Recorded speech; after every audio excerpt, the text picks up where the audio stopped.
Dans l'histoire de l'humanité, peu de pandémies ont eu un impact aussi dévastateur que la grippe espagnole de 1918.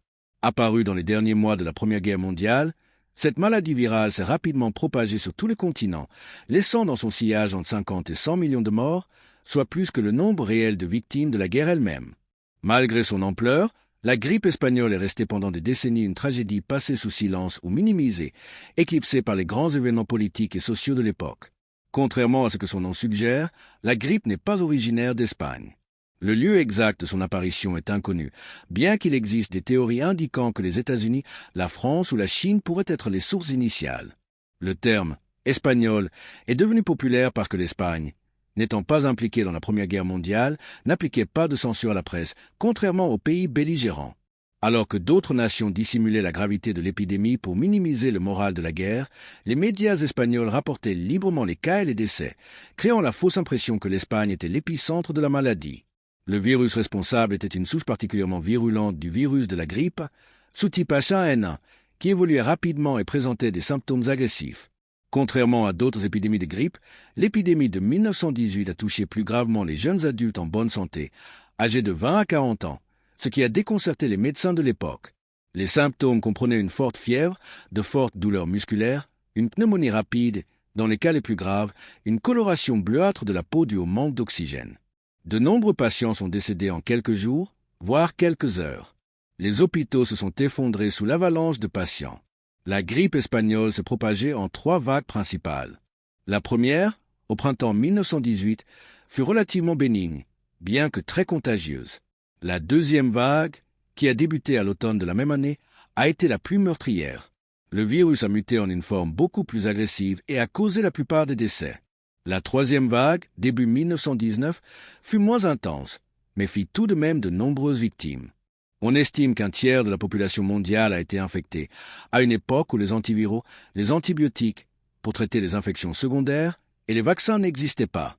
L'impact de la pandémie a été dévastateur à tous points de vue. Des villes entières ont été paralysées. Dans de nombreuses régions, les écoles, les églises et les théâtres ont fermé.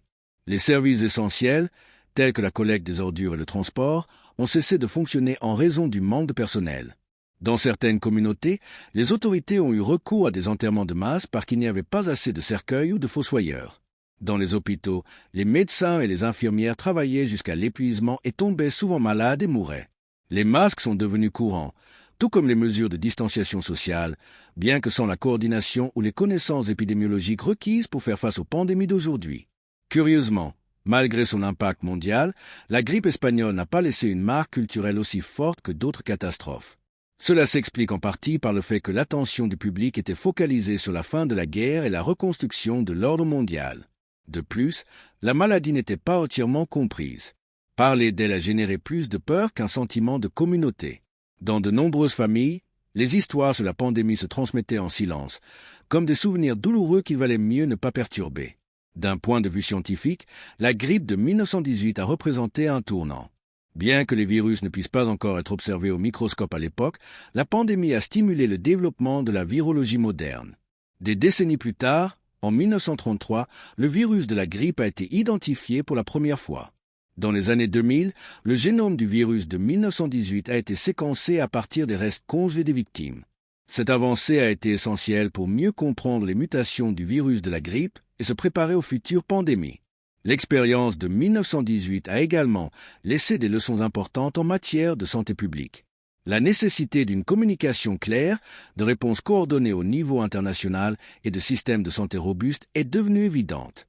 Cependant, bon nombre de ces leçons ont été oubliées au fil du temps, jusqu'à ce que d'autres pandémies, comme la grippe H1N1 en 2009 ou la Covid-19 en 2020, les ramènent à l'attention du monde entier. Rétrospectivement, la grippe espagnole était plus qu'une pandémie. Ce fut une tragédie humaine qui a montré la vulnérabilité de la civilisation face à une menace invisible. Bien que le monde ait beaucoup changé depuis 1918, les questions qui en découlent demeurent. Dans quelle mesure sommes-nous préparés à une nouvelle pandémie? Comment concilier science, politique et communication en temps de crise? Et comment honorer la mémoire de ceux qui sont morts dans l'oubli? Aujourd'hui, plus d'un siècle plus tard, l'histoire de la grippe espagnole nous rappelle que la santé mondiale est un atout fragile et que la solidarité, la connaissance et la mémoire collective sont nos meilleures défenses contre les menaces de l'avenir. Si vous souhaitez connaître d'autres histoires intéressantes, vous pouvez suivre ma chaîne YouTube, Franck Fernandez Historia.